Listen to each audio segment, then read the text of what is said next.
They're among the most elite fighting forces in the world. They're usually fighting for our nation. Right now, they're fighting for their careers and their livelihoods.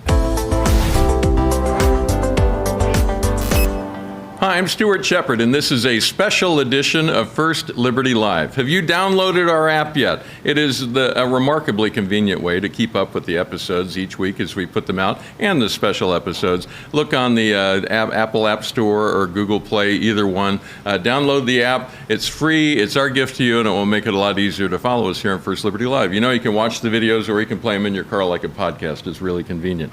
Mike Berry is General Counsel here at First Liberty Institute. He's also a Lieutenant Colonel in the Marine Corps Reserve.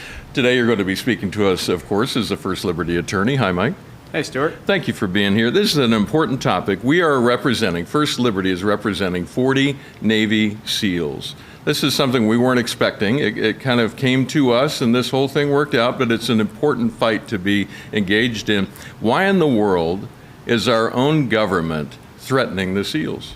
Well, why is the ultimate question, Stuart. I suspect it has something to do with religious hostility, overt religious hostility on display by our government. You know, these are, as you said, our nation's elite warriors, one of the most elite fighting forces on the planet. We want them on the front lines defending us, defending our freedoms, but instead, right now, our government is going after them for their religious beliefs. And of course, we're talking about the COVID vaccine mandate that the President has issued, that the Secretary of Defense has issued, and that the Navy has imposed upon our Navy SEAL clients. And all our clients want to do is be able to continue serving with their religious liberty, their rights of conscience intact, and to ask for a religious exemption. They're not challenging the lawfulness of the order, they're just asking to have a religious exemption from the order. And it sounds like the Navy is going to tell us absolutely not.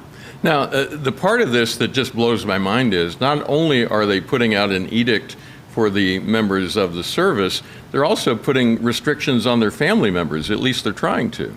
Yeah, the way I would characterize it is they're going after their faith, right, for denying the religious exemption. They're going after their families because they're not allowing spouses and children who are not subject to DOD authority, by the way, but they're not allowing them to travel. We're coming up on the Thanksgiving and Christmas season. You're telling me that wife and kids can't go home and visit grandma and grandpa for Thanksgiving and Christmas? That's ridiculous. And then they're also going after their finances. The Navy has said that even if you just ask for a religious accommodation, you might have to give up your the special pay that people in the special operations community get. Right. Or if you ask for a religious accommodation and it's denied, the Navy has said we're going to come after you for recoupment of training money. And that's part of what they're talking about. What's the rest of the punishment that's being threatened? I mean, I understand it's quite a broad range that could happen. Well, yeah, so we said faith, right? Yeah. Family, finances, and then obviously ultimately is the freedom, right? Because they've threatened that they could, the Navy could undertake separation proceedings, involuntary separation proceedings. Explain what that means. So there's different ways to leave the military. Usually people want to leave on their own terms, voluntarily, right? Either because they serve 20 years and they retire, or they do 3 years and they decide they want to go to school, or there's something else they want to do with their life. They just wanted the experience that the military gave them. Yeah. And then those are sort of the positive ways to leave. The way that you don't want to leave is involuntarily, where the Navy or the military kicks you out. And that can be through a court-martial, that can be through separation proceedings, and that will usually leave a black stain on your record, most likely for the rest of your life, which could cause trouble getting future jobs, cause trouble getting disability benefits, VA benefits, you name it. So these Navy SEALs are under very real threats that could affect their families, their finances, and really affect the ability for them to carry out a living for the rest of their lives. I can practically hear people watching this saying, come on, Mike, they're not going to fire Navy SEALs. Really? I say the same thing. I can't help but think to myself, why on earth would the Navy want to go after our Navy SEALs? These are people who are highly trained, highly specialized. They have the ability to do things that very few, if any, other military units are capable of doing. So you would think that look, just read the headlines, right? China is launching hypersonic weapons around the globe. Iran is enriching uranium so they can build a nuclear weapon.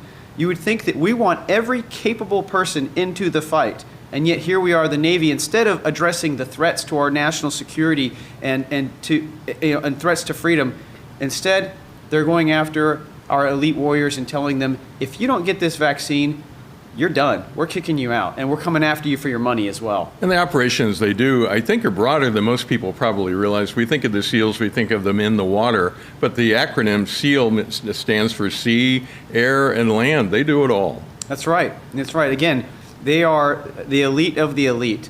Their training goes on for years. It oftentimes, we talk about the recoupment of training money.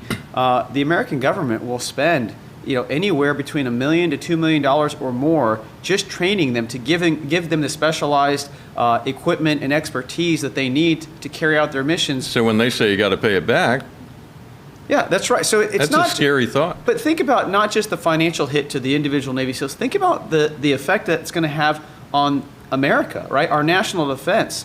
You take one Navy SEAL out of the fight, that makes us less capable. You take 40 out of the fight, that's the equivalent of an entire unit, right? And I'll just say this, collectively, our clients, these 40 SEALs have more than 350 years of combined service experience, more than 100 combat deployments. That's leadership, experience, institutional knowledge and expertise that you can't really put a dollar value on, and you can't just replace with the snap of a finger. It takes years to develop that level of competence and expertise and experience, and the Navy is just willing to wash it away. Over why? Because they have a religious objection to the vaccine. And the people who have the inherent ability, the natural ability to even attempt that, and the willingness to do it, there aren't that many out there. You can't just go out and find another one.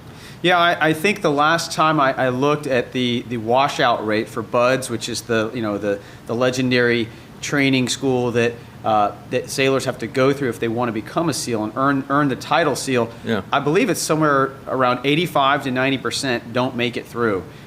So, again, these are the best of the best, and you would think that if we have 40 capable, highly trained Navy SEALs that are willing and able to continue serving this country, our government and our Navy should never, ever be in the position to tell them, well, you're going to have to choose between your faith and serving your country. That's something that we've never had. You would hear that coming out of a place like China or North Korea. You would not expect that to come here in the United States, but yet here we are. Let's talk about what this is all about at the heart of it. The crux of it is they're asking for a religious accommodation. You've mentioned that already. What is it? How does it work? A religious accommodation is really quite simple. It's look, there's some policy, regulation, directive, or whatever that applies to you, and you're not saying that you don't have the authority to issue that order, or that order is unlawful or unconstitutional. No, instead you're saying, look, if you can issue an order or a directive. I'm just asking you not to apply it to me in this circumstance, right? I'm asking to be accommodated. And you can think of that in any number of ways. It might be let's say you have a school that has a dress code, right? Well, what if you have a Jewish student who attends that school, and the dress code says you're not allowed to wear any sort of cap or head covering of any kind, and a Jewish student says, well, I'm a person of the Jewish faith, and I wear a yarmulke as part of an article of my faith. Right.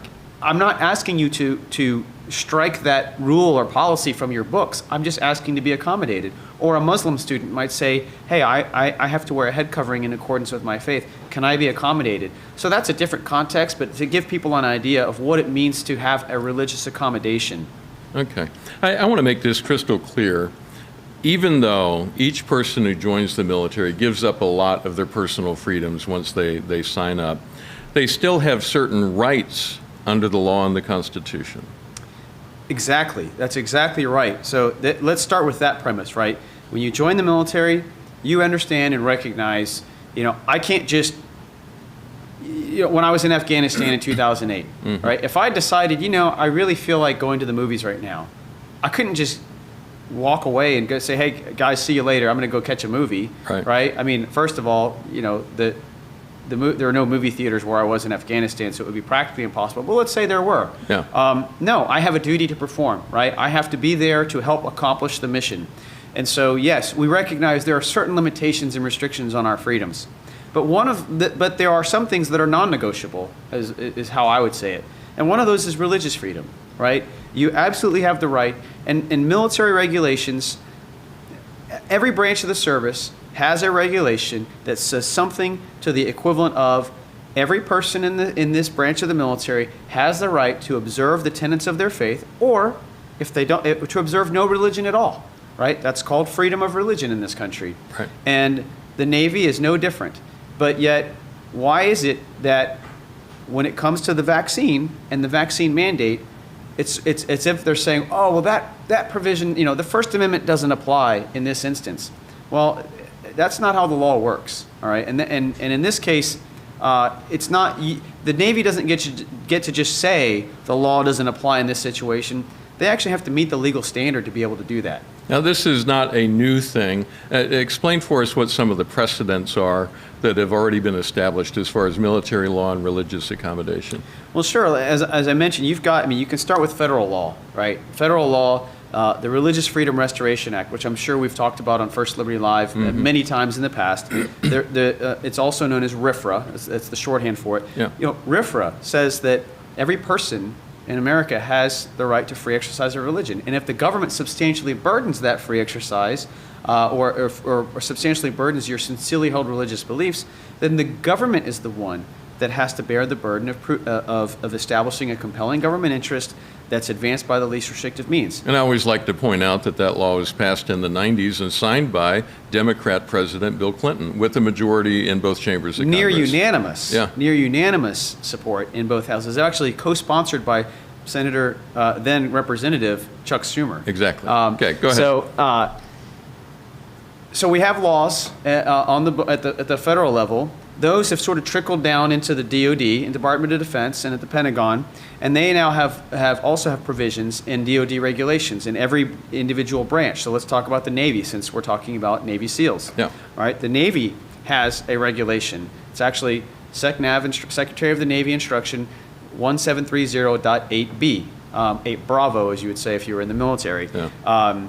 So I only remember that because I may have read it once or twice. But it's come up along the way. Yeah, it's just come up, during normal course of business.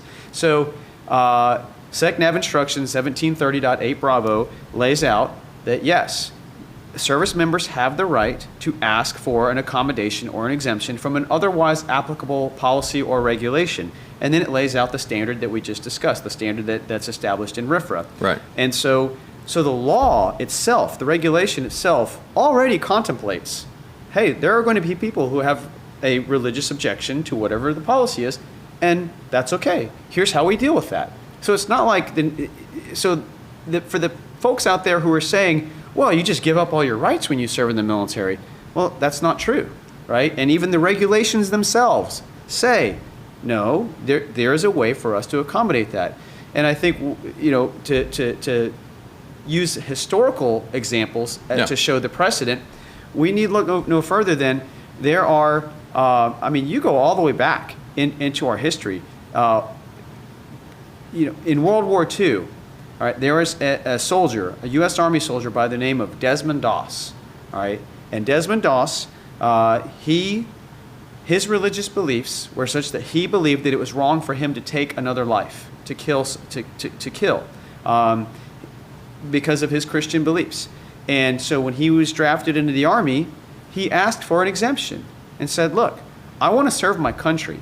I'm happy to serve my country and to do my duty, right, in support of our nation, to defend our nation and help the war effort, but I can't carry a weapon because that's an instrument of death that would cause me to kill another human being, and I can't do that because that violates my conscience and my religious beliefs. In the Army, their first reaction was court-martial. Right? Yeah. You do this or else. And we're not surprised at that. I mean, that's a reaction you might expect. Well, and what was the reaction? Much like what we're hearing today. Hey, you're in the Army. You got to follow those orders. You give up your freedom when you're in the Army. That's what the Army does. Yeah, and so Desmond Doss said, I don't think that's right. I believe that I have a constitutional right under the First Amendment and under, we didn't have RFRA at that time. Yeah. And guess what? Lo and behold, the Army came to its senses. And they said, you know what? There's got to be a way to let this guy serve, to serve this country, to help the war effort, without causing him to violate his religious conscience and his religious freedom. And they said, we're going to make him a medic, right? You'll still be serving in uniform, you'll still be helping the war effort, but you don't have to carry a weapon, and instead of taking lives, you're going to be saving lives. And you know what the rest of the story is with Desmond Doss? I think they made a movie about it. They did. And why? Why did they make a movie about it? Because he went on to receive the Medal of Honor because he saved 70 lives. So that's what happens when our government and our military figures out a way and says, you know what? We can accommodate him. You know, we can accommodate our service members when they have a sincerely held religious belief that conflicts with Army policy or military policy, and good things happen. And so my point is, if we were able to do that in World War II, right, an existential threat to our country and really to our way of life. Yeah, and the world. Surely we can, to the world. Yeah. Surely we can do that now.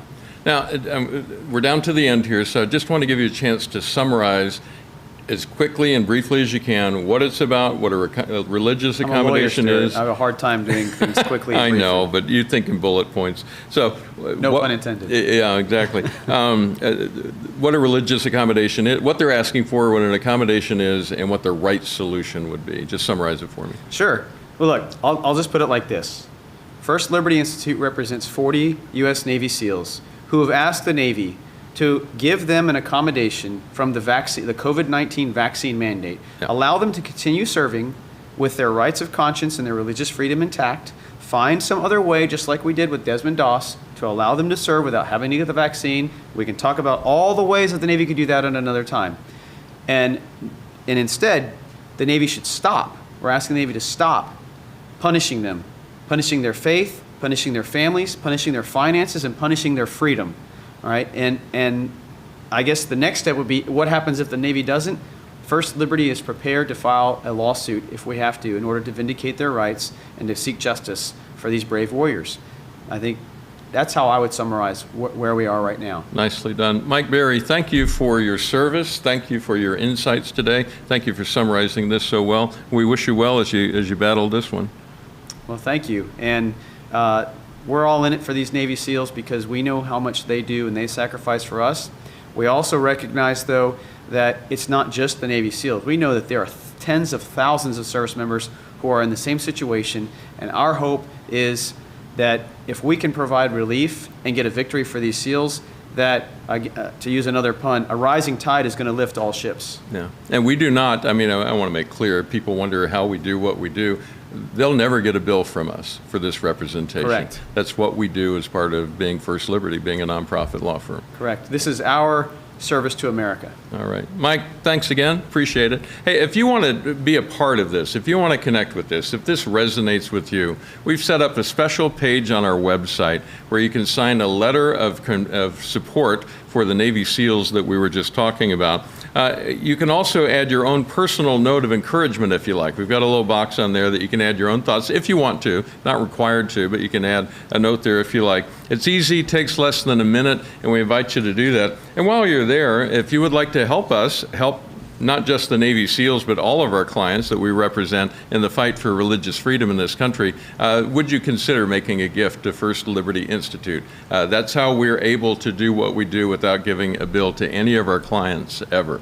Hey, we will be back on our usual Thursday next week with an author of an important book. I've got a copy right here. It's called Live Not by Lies. Our theme this month has been Live Not in Fear and Live Not by Lies. This is by Rod Dreher. He's going to be our guest on Thursday right here on First Liberty Live.